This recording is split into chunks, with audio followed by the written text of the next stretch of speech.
Welcome back, everyone. This is Professor Tyler from One Nation Jiu Jitsu and SubCulture. And your very own Jeovany Ortiz.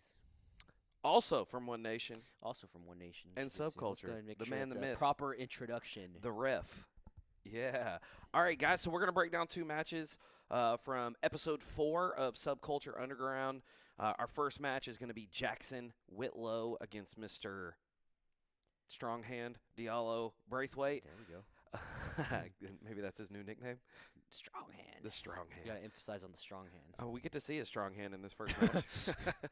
And then we're going to have the winner of this match. We'll move on in the losers bracket to face Mr. Tristan Pack. All right.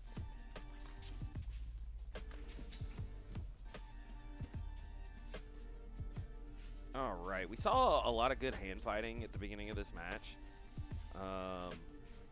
Something that I saw with Jackson that I'll point out here in a second. He uses one of my favorite grips, which is the thumb down grip on the hand. He uses that a lot when he gets to his collar ties.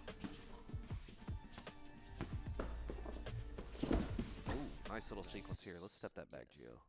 Okay, we got a collar tie on the left side, and then we have him reaching for that knee on the right side. So let's go ahead and go back a step. I know it's a little funky. That's all good. We'll Split second. A little too far, but that's all right. That's good.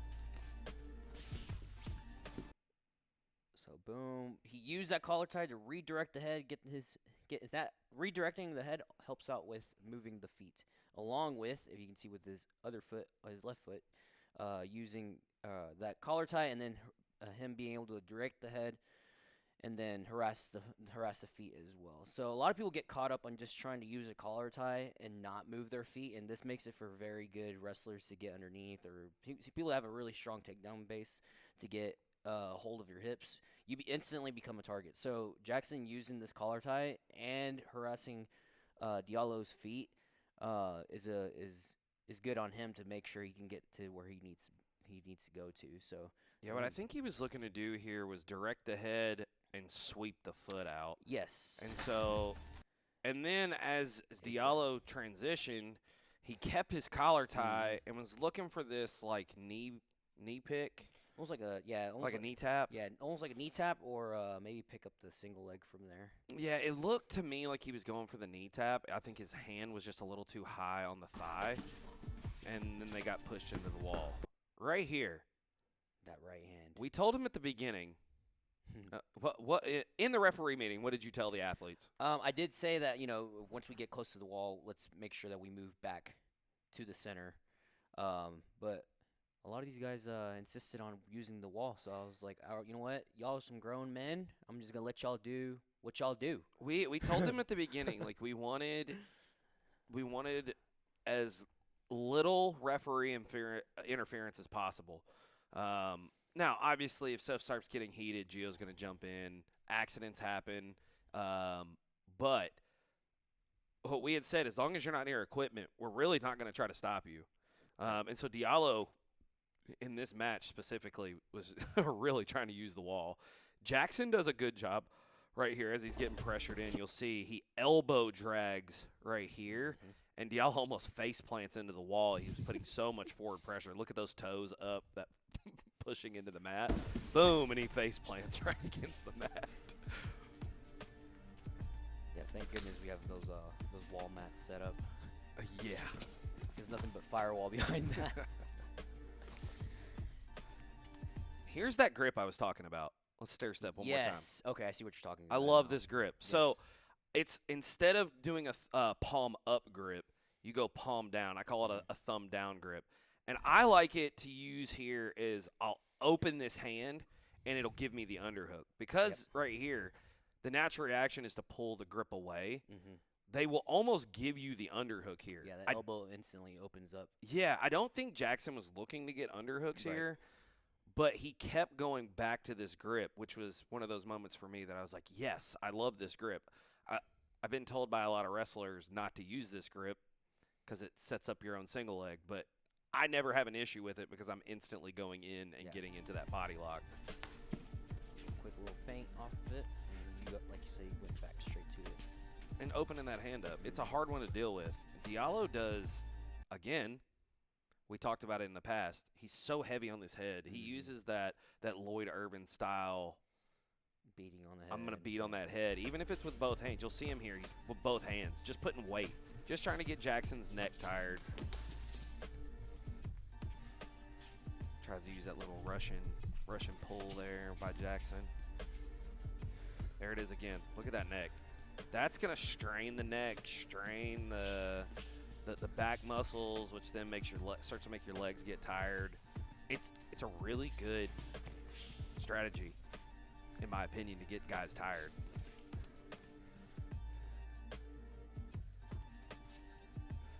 And then that forward forehead pressure there. Diallo is just so gritty, man. I love it. I think that's that MMA in him coming out. Ooh, beautiful little. Oh yeah, we end with a nut shot there. But let's step back, because that was a beautiful, almost like Sasai foot sweep. Yeah, there we go. So you see, he was using the collar tie here to pull almost diagonally downward. And then as he did, it's going to make Jackson have to step. And so as he tries to step, you take that foot and you block his foot from stepping. And there's nothing over here to catch him. Now, Jackson did a good job of getting his foot out, but it forces his hands to the mat, which starts to give Diallo the head. Exactly what he wanted. All he wanted was those hands to go to the mat. When the hands are occupied going to the mat, the head is then going to be free to grab. Jackson used that butterfly hook and kind of took him over, but I think it ultimately ended with Diallo's knee going straight into his midsection. Yeah. Something I wanted to point out too. Let's go back to that exchange where he got that foot sweep real quick. Is a lot of times people want to boom. So a lot of people. Oh, you can't see it in this where I stopped it, but it's all right. A lot of people just want to sweep at the feet a lot of the times, but mostly more than anything, where you're gonna find yourself going for those foot sweeps is you guys. This up here is going to have to happen a lot. So you guys shifting that upper body. So using the collar tie and him using that hand on the right side. Again, you can't see it really well from there. To really get that push. Because you can see the angle at which he's you're redirecting standing. Redirecting that head, getting the shoulders to shift. If they're standing upright, this makes it very, very hard because their base is much stronger here. But taking that head and redirecting it off to one side helps that out a lot. I love it.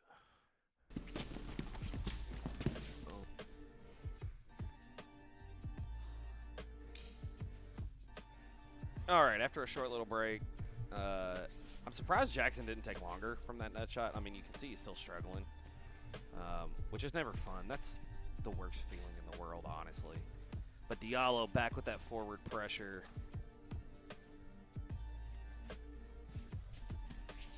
Here we go, back into the wall, Jeovany. Make sure you circle it. I think, like you said, Tyler, I think he needed to take more time. Yeah, he looked like he needed more time there, and then like as soon as they got on the wall, it looked like it was almost like a conceded position. Like,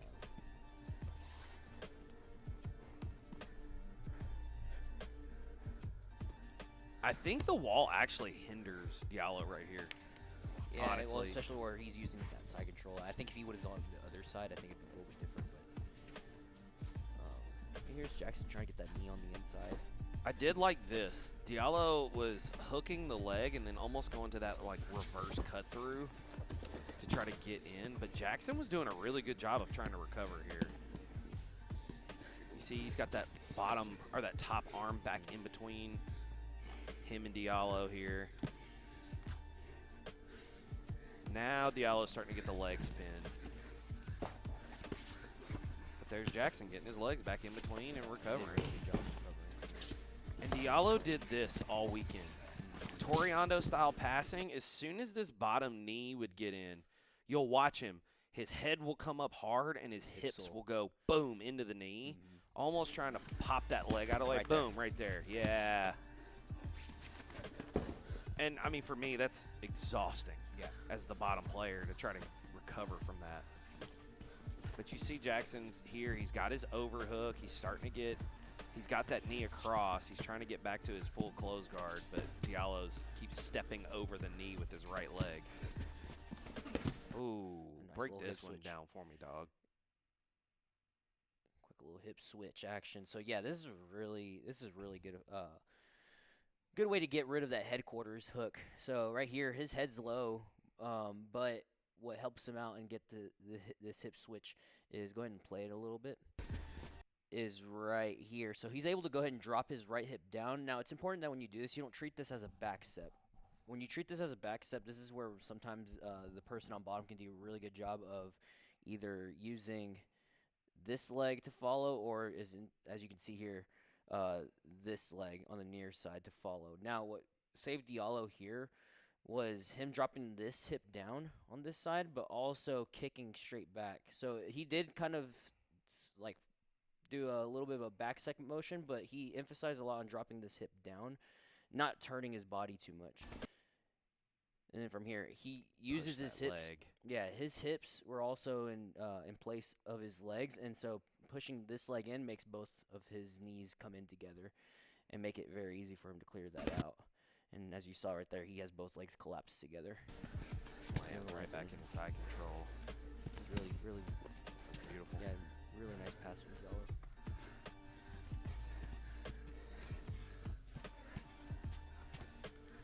This is almost like a gi style knee on belly where he's holding the knee, holding the collar, like Yeah. driving that knee into the ribs.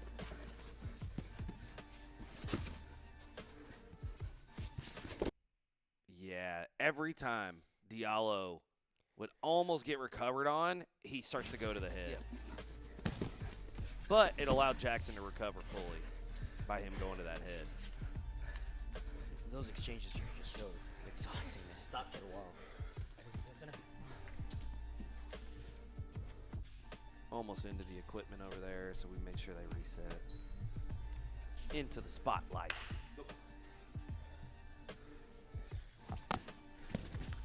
Boom, right at it. See, again, look at Jackson.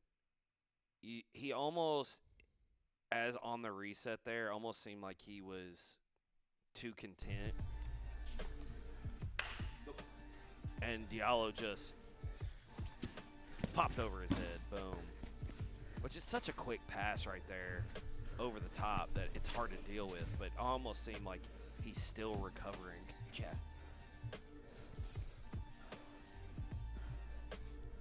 But that's also the problem with this kind of pace, is like it's really hard to take a breath. And so I'm sure Jackson started to get tired here. This was about 4.5, 5 minutes into the match. Yeah.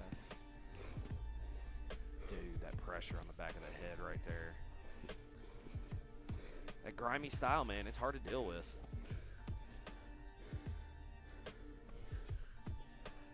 So we see here, Diallo is trying to set up a high elbow guillotine, one-armed. Yeah, he's got his forearms clasped, you'll see, as he comes here. I thought at first it was going to be a high elbow, but he has the arm in. But he's connecting his forearms, you'll see, boom. So he's got that one arm under the head, and he's just grabbing his forearm and keeping it nice and tight right here. And so as Jackson tried to pull underneath, he just sat to it. And this is where he transitioned off to this high elbow. So it's really hard to see, but Diallo's left hand is underneath the neck right here.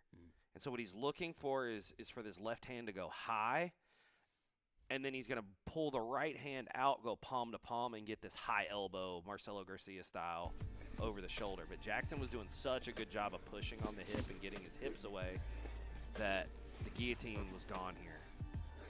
And so he plays this guillotine Darce dilemma, and you'll see here, he shot that right arm, under the neck here, and he's got that almost short Islam Makhachev style Darce going. And you'll see as he rolls him over right here is where he locks it to his bicep. Boom, right there. What right here was the goal of the defense from Jackson? I think him just sitting up to his knees and not giving Diallo that angle. So like him being on his side would actually not benefit him at all. But also I believe his left hand was going to the far side hip instead of it saying curled up, and being crossed over. So that helped him out a lot. So what Diallo should be trying to do here is put that weight, that left rib should be going over that head so he can start to walk his hips in and really push Jackson's head towards his chest. You see he's trying to stay nice and tight. Boom, he tried to catch the explosion. Boom, this is the finish. Yeah, so you see as he stepped over the back, it kept Jackson's hips from getting backwards away from him, which allowed him to arch this neck towards his midsection, and that's where you see the tap. We'll see it again here in just a second in the slow-mo finish. Strong hand gets raised. Strong hand. I know Jackson was really disappointed here with this performance, man. But as a purple belt going against really good, I mean, now Diallo just got his black belt this past weekend. But you see there again, he got that leg up over the back, and that's where that neck started to arch, and the blood just cuts off. Yeah, I think as you hear in the interviews after this, I think that Jackson was disappointed, but I think he should really take this as a, like, man, I now know where I need to be. Yeah. It's time to step it up. Yeah.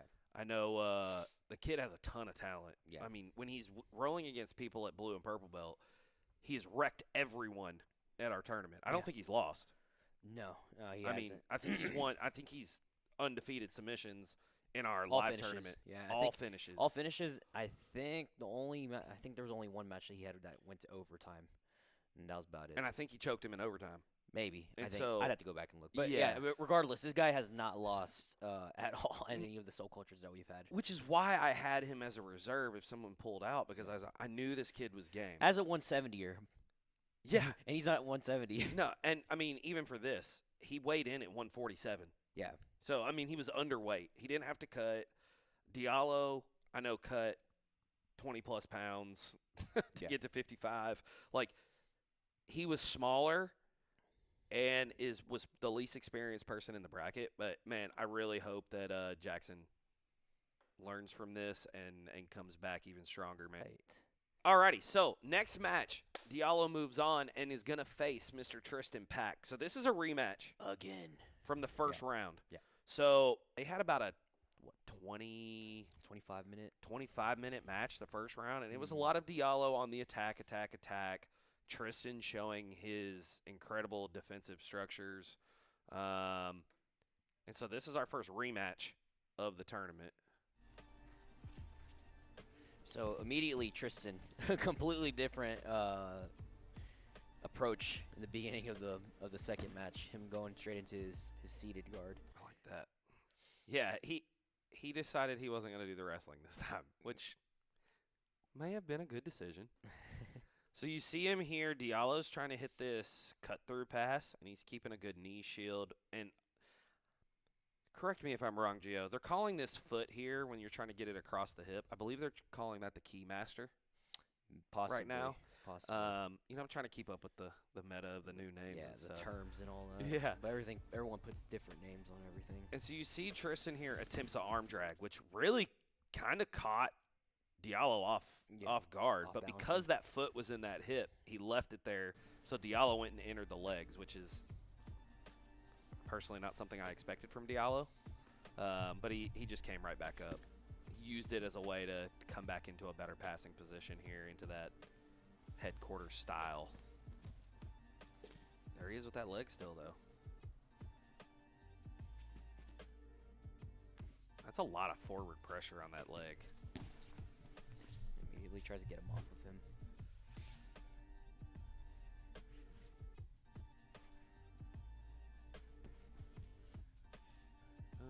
Tristan playing the coy game, wanting Diallo to come in. Which, And after their first matchup, is kind of smart. And this is what I was gonna say. Is like the grips and the distance managing is what will help make sure it kills a little bit of this style of passing, what he's been playing all weekend. I love the banter right here.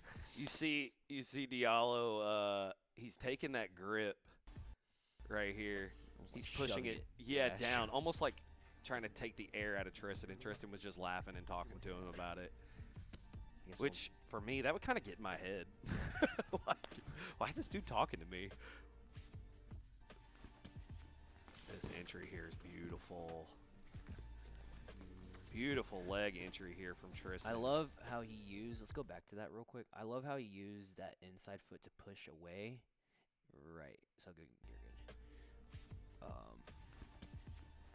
Right. Oh, not there. Right. Boom. Here. That left foot. So notice that as soon as he uses that left foot to push, boom, he immediately opens the pathway for him to start going over the leg and keep control over it. Boom. 1.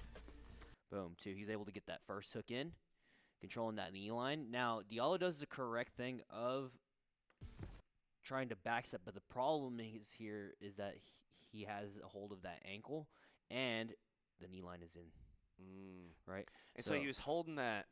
I mean, something similar, we've seen this here recently, was Lachlan versus Marcelo. Yes. This is that same little grip that Lachlan was using to keep Marcelo into this, even though Marcelo was doing a good job of escaping. And I think the same thing happened here. Is like, boom, he immediately was inside with this right leg. I think his shin is still across right here. But the spin continued to allow him to get into this good position, into this outside leg position, but his leg is on the inside. So he's going to start to split the feet. It was like 50-50. Yeah, and immediately got that 50-50. That bite, man. So, like, let's go back a little bit and how he got that initial bite. I believe he got it whenever he was belly down. So he used, spins through. I like how he used the right hand. You see how he's digging the right hand. So to keep control over the leg, and then that tricep, boom, that dig. So we can't really see it with this angle right there. So right there, he immediately, right before Diallo's hip touches him out, you can already see that he, 1, has the legs in place. So there's already tension built up in the leg. And then 2, already having that bite. So by the time Diallo lands on his hip, it's, almost instant. All he has to do is just lock his he hand. tapped on the roll. Yeah. It was in. And that's the face of, dang it, he caught me. Yeah, he got me. Really good game played. I mean, he was tapping on the roll through. Yeah. That's how tight that heel hook was. And, man, after having – quite surprised. He had the most matches, I think, all he was did. super tough. And obviously in our first match, I mean, y'all saw it. The biggest battle is. And that's the thing I think for Tristan, man, was so cool was Tristan's not a name guy, right? Like Tristan's good. We know him here locally in Tennessee, but Tristan has really just been focused on teaching and building the gym that he works out at Bristol. And so to see him come in and beat a guy that's, I mean, dude just silvered at Worlds at brown belt was one of those, like, Tristan's on that level. Tristan can catch some of the best people in the world. Yeah. And that's what Diallo said. He was like, I mean, you saw the first match. I dominated, but he caught me. Like, I need to get better at the legs. Yeah. And so I think this is what's really cool about the no time limit format is we can go an hour, but sometimes you're just going to get caught early and when you're not sweaty and dang it. Like, it happens, dude. I mean, it's going to happen. It sucks too. I get it. Yeah, man. So I really liked that after each athlete was done, we asked them what they thought about the tournament, and all of them seemed to love it. And so we want to make this thing happen again. We just need eyeballs, bro. Yeah, Send people our way. Yeah. Share. Tell them to watch SubCulture. We got some special things down the pipeline, man. And, man, Jeovany, I love doing these breakdowns, dude. I know, man. It feels like we're slowly but surely we're getting better at this. We're I getting think. there. I mean, at least this one wasn't a 20-minute match that took 45 minutes. Yeah. Hopefully everyone gets It's through all this good. one. Yeah. The hardcore nerds will look through and they'll enjoy it. Yeah, definitely, man. So next week we are going to have our final episode. So the winner of that match right there, Tristan, is going to take on Reese in our finals of the losers bracket. So the winner of Tristan and Reese will move on to face Julian, and that person will have to beat Julian twice because Julian's undefeated. Yep. And so I'm telling you, you don't want to miss this final episode. It was super fun, super action-packed. We have a really gnarly submission in it, and so be there, be square.